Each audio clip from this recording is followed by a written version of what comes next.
Hello, this is Will Faerber from Art to Ride, and today we're looking at a first submission by Yvon of her horse Wilco. Wilco is a 12-year-old that she's had for about a year and a half. She said when she got him, he was in pretty bad condition, had lost a lot of top line if he'd ever had it, and was kind of on hoe, meaning that he didn't want to go anywhere. So she's getting him started moving forward, and she's gone back for about 4 months now and started this lunging work and getting him stretching over his back as best she can. And basically, it looks like everything's coming along pretty well here.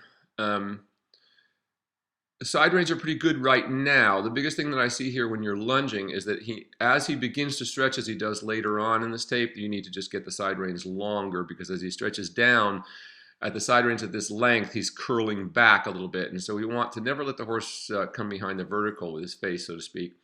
That tells us the side reins are a little too tight. So as he gets longer and starts swinging, take the time to lengthen these side reins little by little, and so he can have more room to stretch out and down instead of going over with the neck and beginning to come behind the vertical. Remember, what we're looking for is the horse to stretch out from the shoulders and withers, so he really stretches that withers up through the shoulders. Remember, it takes about 2 years for a horse to go through this process, which hopefully we do when horses are 3 or 4, but it doesn't make any difference. If they're 12 years old, it's the same issue. It takes about the same amount of time to develop top line on a horse, whether they're 4 years old or they're 12 years old. That is, once we get them working over their backs. So just know that you have some ways to go here. I would like to see this walk a little more active in swinging, but you certainly get it there as time goes on here. So he really starts to swing and stretch a little bit. I like everything to see about the way you're lunging. You're keeping the slack out of the line. You're keeping the whip pointed towards his hindquarters, getting him to begin to bend there a little bit. So this all looks really, really good. As I said, the only thing I'm looking at here is that as he begins to stretch, the side reins needs to come longer there so he can stretch out and down. That's why we often use a shambone with horses. But we use that mostly on horses that are broken in the neck, that is, have been overflexed in the 3rd and 4th vertebrae. And I don't see that so much on this horse, so I'm not seeing that as a problem. So you should be able to get this done with just side reins. You know, if you just really pay attention, as soon as he starts to stretch, start to lengthen them so that he has more room to stretch his head and neck out and forward. See kind of there as he goes down, see how the face becomes behind the vertical a little bit? So that tells us that those side reins are a little bit too short. That being the biggest thing here. You might also consider tying the stirrups up. Some people don't like to do that because it kind of can scratch your saddle. You can always put some socks on them or something, but especially in a ring like this with your stirrups hanging down, they may begin to bang, and you certainly don't want them to catch on something, and that's always why we run our stirrups up when we get off of horse. I have seen it many times. I've seen people catch stirrups on gates and things like that and end up damaging the horse, the saddle, and in some cases themselves. So probably be a good idea to run those up, or even just take them off of the saddle while you lunge if you don't want. That can be a bit of a pain to do that. But what we do sometimes is just get some thick socks, and if you tie them up and then put socks over them, it keeps them from rubbing on the saddle. You can also buy a little pouch thing that you can put over the top of the saddle where the stirrups go in a pouch on either side, and it keeps them up and out of the way and keeps them from rubbing on your saddle. So something to consider there. So once again, I would like to have seen that walk a little bit more active and swinging before we went into the trot work. And once again, experiment with that the next time you lunge, of trying to get the side reins longer. Now this is not a bad trot, and the same issue here. See how he comes behind the vertical as he stretches down? So that's why we want to get those out a little bit longer. Now the one thing I would say here is that, you know, you get him to a pretty good place on the lunge line here, and he gets pretty slow and deep, and that's really what we're looking for. Though we still want him to stretch his nose out and down a little bit more than he does, which he does do here as he goes on.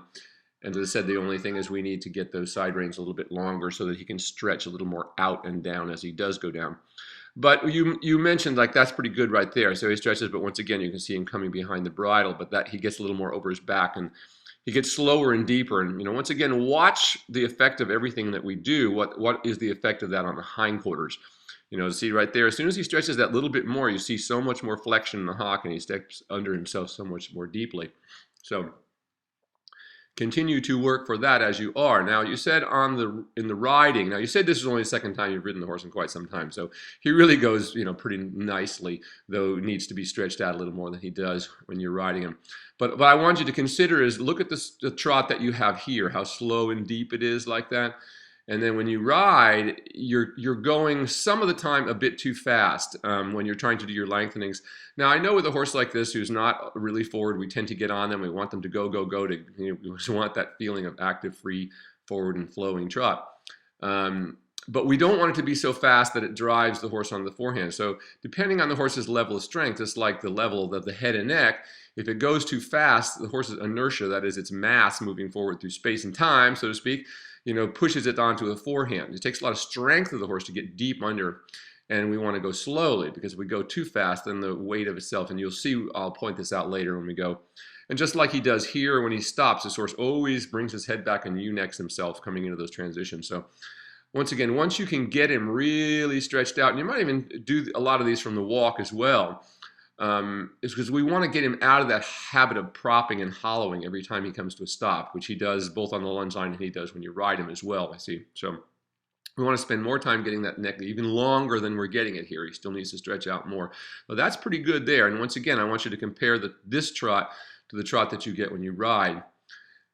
Cantering here, he's not too bad in the canter. Just keep it to a minimum like you are there, like half a circle around, 2 circles around, same thing, and just don't do too much of it. Though it's not bad. He actually gets over his back pretty well in the canter when you ride him here. Actually, in some cases, a little better than he did when you're trotting him. So that tells me he can be cantered to some advantage.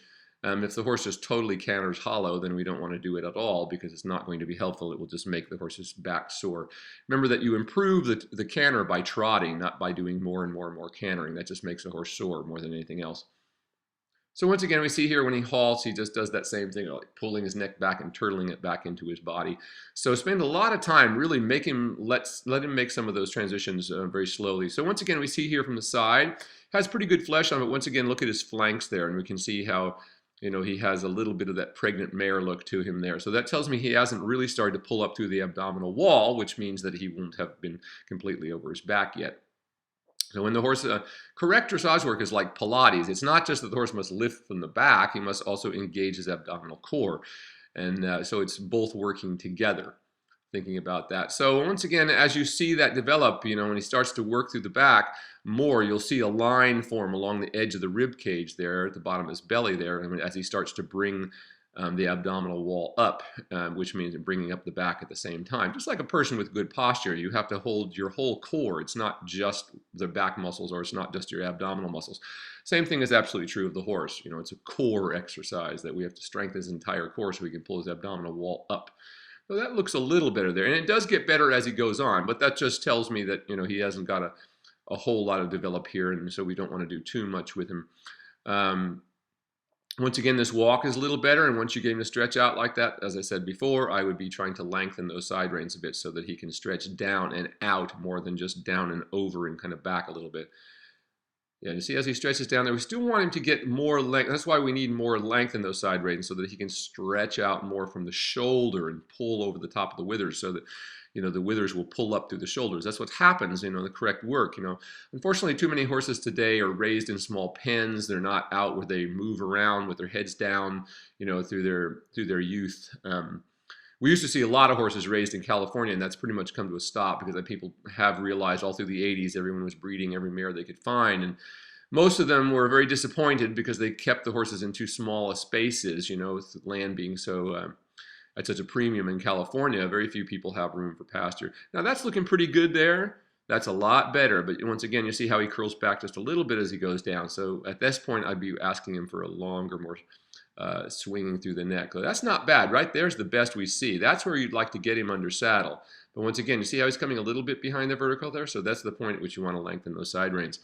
So taking a look at this trot, it might be a good idea for you to have someone lunge you on the horse and just do nothing but this on a circle a little bit, until he just gets stretchy and like that.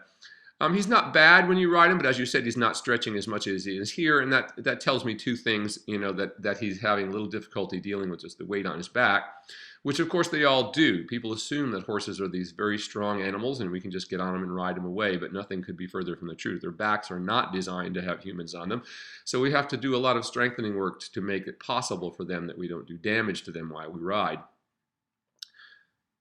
Once again, you'll see how he makes that downward transition, immediately turtles that neck back up in the air and hollows there and kind of braces a little bit there. So a lot of time spent just really make him, let him take all the time he wants to make these downward transitions to try to get him out of that habit. But once again, this trot looks really good, and this is what we'd be looking for under saddle.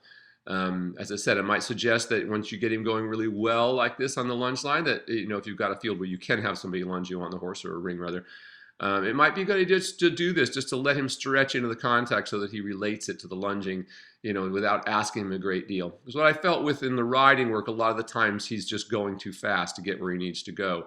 And once again, we see how we make that downward transition. He pulls the head and neck back up and starts pulling with the shoulders instead of swinging through the back. But all of this is coming very, very well. For the short period of time that you've been doing this, this horse is looking really, really good. Once again, he's a little uncomfortable here in the canter, but he does start to stretch pretty good and get the neck out. So he's not one that I would say don't canter at all, because he's not too bad in the canter. And in fact, he's kind of naturally gets over his back a little better, what I see here in the canter than in the trot. And that's the big difference. Some horses do and some horses don't. The bigger they are, they tend to be the more difficult ones to canter. But if you see that the horse does at least get over his back as well as he does in the trot, then you can do the canter to some great advantage. Right there. Now that's really good. That's where we'd like to get him looking on when you're riding him. It's about like that. Even deeper. So as I said, if you just start lengthening those side reins a little bit and really take your time. And now see, that's a little better. See, he started to pull his head up there, but because he kept walking, he stretched on down. And that's what we want to see, because we've got to get him out of that habit of thinking he's going to put on the brakes. Horses like this, his previous owner maybe did a bunch of, stopping, too much stopping, which is what we see very often with young horses. When I work young horses, and when I say young horses, I mean inexperienced horses that I'm redeveloping, I spend very little time doing halts. I get them over their backs and develop that. And I usually halt, usually once in a session. And usually you'll find that when you do that, the horse is square because it's coming through the back. But once again, you see how as he stopped there, he pulled that neck back and became very U-necked again. So as soon as he sort of slows down, he goes back to what he knows, so to speak, or what may have been expected of him in the past. But good work on the lunge line there. You're getting him to a really good place there. And I think the answer to the question here is, the riding, why is it harder to stretch? And I think just for that reason, that he's just a little weaker through the back. When you get on, remember, you're never going to get the horse to go better under saddle in most cases than you are in the lunge line. So, what I would say is, if the canter, for instance, looks bad in the lunge line, why would you bother to do it under saddle? It's just going to be bad too. So same kind of thing here. The horse at this level is probably not going to swing better with you on him than he is on the lunge line. So if we can come close to approximating what we're getting done on the lunge line, that would be fantastic. Not a bad walk here. You have a good position. No big problems here. The only thing I would like to see you do is just stretch yourself up. You just look to me a little bit like you're letting your shoulders come down. You're not really stretching yourself up in the air as much as you could. So I'd like to really see you bring your chest up and flatten your shoulder blades into your back so you really have control of your back. As we go up through the levels, that's one of the most important things that we have, is that real complete control over our torso and the flexion in our hips, so to speak, and being able to stretch up and lighten our seats in the saddle so that we help the horse. You can see, I can just see your shoulders are just a little bit pulled forward. So just try to flatten them in, drawing your head up. Think of it like a yoga stretch, where you really stretch up and help to carry your own weight, so we're not just collapsing it all on the back of the horse. Once again there, this walk is getting better. And as to what you're doing, your technique is coming along really nicely. I like how you went down there, you softened him a little bit, get him through. The one thing to remember also with your seat and back, once you get yourself stretched up, if you feel the horse is not coming through or it's hollow, we don't want to sit straight up and down on the saddle. That's one of the biggest mistakes that so many trainers are making today, because they're, they don't understand having a horse over a back, which means they really don't understand dressage. And they don't understand the seat, and they teach people as if there's one seat that we use all the time. Well, there is not. It takes a lot of strength in the horse to be able to carry us, in other words, hold the wave up underneath us so that we can sit straight on top of it. So if the horse is hollow in the back, we don't want to sit straight down into the horse's back and let all our weight onto it, because that's going to make it even harder. So what we want to do in those cases is stretch upwards and even come back a little bit behind the motion, but by tightening your abdominal muscles, so that we actually, and even closing your thigh a little bit to lift your weight off of the back of the horse a little bit until we feel the ball come up underneath us. Now, once I get the ball up underneath me, then I sit straight on top of it. So you kind of get the logic here. There's more than one position of the seat that we use, not just one that's the perfect one that we use when the horse is going right. And I said that seems to be one of the big keys that I see missing from so much instruction today, that the instructors are teaching the people and harping them about their seats while the horse is completely upside down underneath them. You know, you can look around you and see examples of this everywhere you go. So once again, getting back to this walk, it just needs to get a little deeper. And you can see how he walks. There's kind of a stiff-leggedness. Watch the hind legs here. He kind of, a little bit like they're stuck in glue a little bit before they come up off the ground. It isn't just a steady swing forward. But a pretty good leg yield here that you're doing. You know, if the leg yields help you to get the horse stretched. Remember, every time the horse leg yields, it steps deeper into the center of the body. And if it's done right, we should feel our inside seat bone. Now remember, the inside seat bone is the always side on the side of the bend, whichever way we're going in the arena. But we'll feel that inside seat bone lift up as the horse steps under and through in the leg yield and then pushes up. So the beginning lateral work is some of the most helpful things that we have to helping us teach the horse to position its back in the right place. So once again, not a bad leg yield here, though he just needs to be stretched out. But the walk got a little better there as you went. So it started to swing a little more actively. He's just still not quite all the way there where he needs to be. So now, were it I, then the way I go about things is that I've just simply learned that if a horse really isn't over its back in the walk, there's not a whole lot of point in going into the trot. So I do everything very much in order, in the order of the gears, so to speak, walk, trot, and canter. So if I can't get something in the walk, I'm certainly not going to ask for it in the trot. So I take my time. You know, usually when I take over the training of a horse, if its back is not up, I will always just walk it. You know, I'll do the lunge work and the in-hand work to help all those things, because most horses that I encounter, you know, are not working over their backs, and therefore their backs are kind of collapsed and weak. And so we have to really work with that. It takes quite a bit of time. It takes about 2 years to fully develop a horse's back, whether they're 3 years old or they're 12 years old like this one, to be able to collect. So think about that in your time and be patient. So once again, I'd like to see in that walk work just get a little bit deeper before we went into the trot. Trot work is not bad here.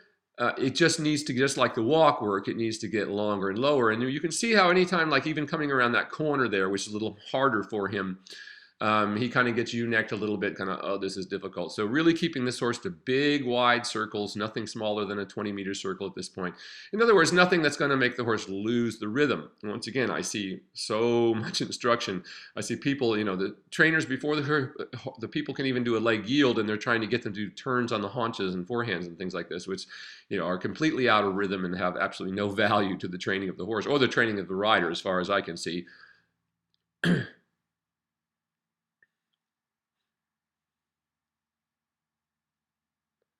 This horse is certainly a nice individual. You know, he responds to everything, you know, really nicely for you, and it certainly seems like he's going to try. And now we can see there how the abdominal wall is starting to pull up there a little bit, so that tells us we're in the right direction. Now watch what happens. Now that's a pretty good length. Watch as it goes faster. You see how he draws the head up and starts to get ewe-necked? So that tells me that's a little bit too much for him. So if you have that experience, you're sending him forward, but yet his head is coming higher and he's becoming more ewe-necked, you're probably going faster than the horse can deal with. That is, you know, he can't deal with the own inertia moving through his own body.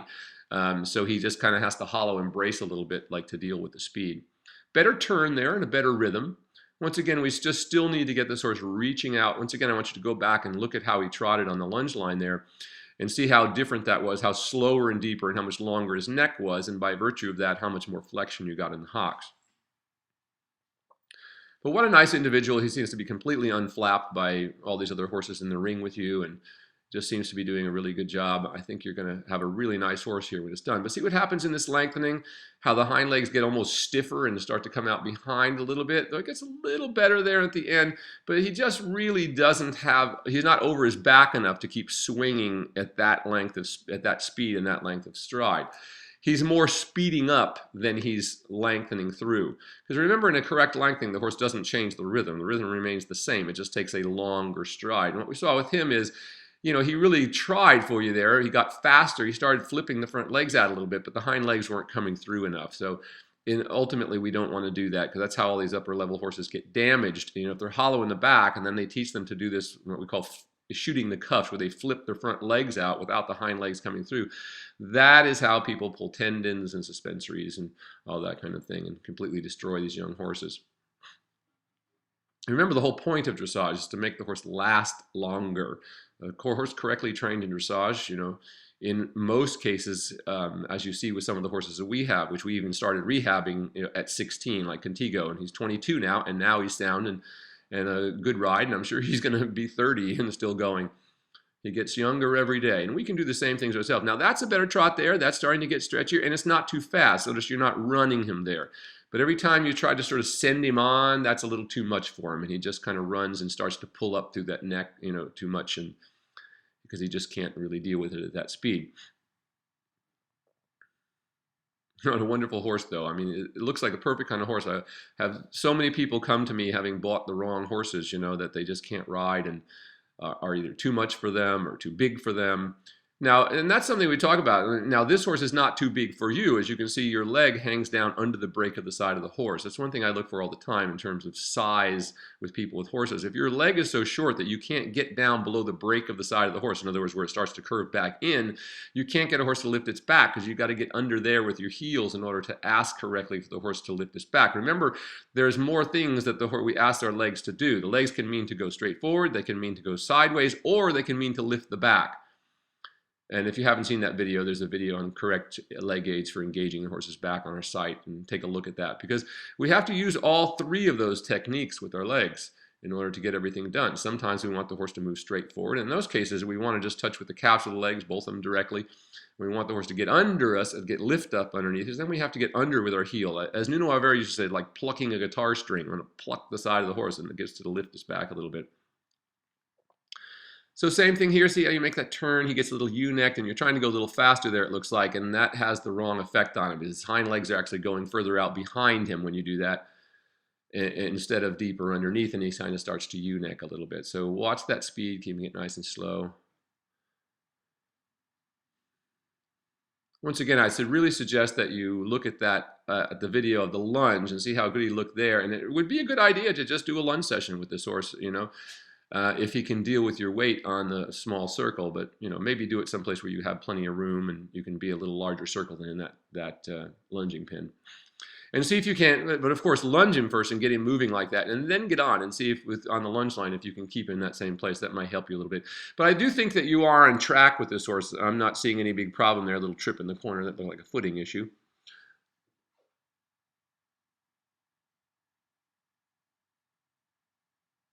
Now, same thing here. You see, as you try to open him up, the wrong thing happens. He gets a little more U-necked, and he starts to flip his front legs, which is not what we want. He probably was taught to do that by somebody along the way. Oddly enough, that's exactly how saddlebreds and things are trained. You holler their back and disengage their back so that they have these strange artificial gaits. Same thing here, and you see how uncomfortable he is in that. The hind legs actually started going out behind him, and he started getting more U-necked as you drove him more forward. So he needs to be much more over his back before you're going to be able to get him to swing through, and he's going to be happy in that. None of this is bad, and certainly if you look around you, you're doing a great job. But we just need to get him longer and lower, so being aware of some of those things so that you're just not wasting your time. That's the trouble I see with so many people riding and trainers who really don't understand the procedures and the order in which everything has to come. Once you understand that, it just simplifies and takes the guesswork out of training horses. So same thing here in the walk. He just needs to be more swinging. Now what I feel about this time is now he's starting to look a little tired to me. I think I would have stopped before this, but I know you're trying to show me everything. So in the future, I think maybe a little less. I wouldn't do all this every day with him. I wouldn't be riding him maybe, twice a week at this point, something like that. Until you see that abdominal wall really start to come up and lift and really staying consistent in that stretch in the trot. You want to keep the riding to a minimum and just kind of try it every few days, and as you build up his back. So many people just assume that horses are so strong we can just get on them and do whatever, but their backs are very, very weak. Now, same thing about this canter. This is not bad. He gets over his back pretty nicely here and starts to stretch out forward. So this canter can be done to some advantage. I just wouldn't do too much of it. Now, he's not so hollow that I wouldn't say don't canter him at all, but just keep it to a minimum there. But it is nice how he actually starts to stretch pretty nicely in this. Surprisingly so, and his canter looks pretty united there in this direction. That was nice. Once again, you see how when he makes those downward transitions, he always wants to prop against those front legs instead of continuing to come through behind. But that will all change as we get him just consistent over his back. That's what changes everything.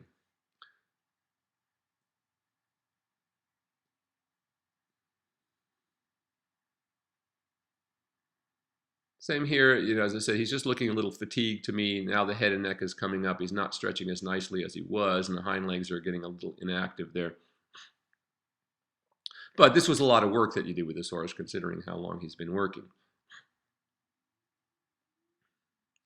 It's not to say that, I'm sure you could ride this horse for hours, but what would be the result the next day, So if we build on our successes, it comes very, very quickly. We keep making a step forward. Unfortunately, the way most people go about riding horses these days is they're taking 2 or 3 steps backwards and a step forward all the time. Once again, not a bad canter here. As I said, not so bad. He's a little better in the other direction. He doesn't quite swing through as nicely in this direction as he was able to on the other side, but that's very normal. Remember, a horse is never going to be even on both sides till it gets its back all the way up. That's what allows the horse to bend. So we must have longitudinal bend before we can have lateral bend. Because the horse's back is down. That's why so many people are frustrated trying to do shoulder raises and lateral work, and they can't get in. We see horses at the Grand Prix all the time that have no bend in them at all these days. So once again, here he's just looking kind of fatigued in this canter, just a little bit more than he should really be doing at this point. But we have now seen it all. So back to the lunging here, maybe ride every 3 days now or so. And as I said, the next time I'd start off with that lunging, having someone lunge you on him, if you can do that. If not, just go to the riding if you don't have somebody who can help you. But this is really going to turn into a beautiful horse, and you've done a great job with him. He's going to just continue to improve and improve and improve.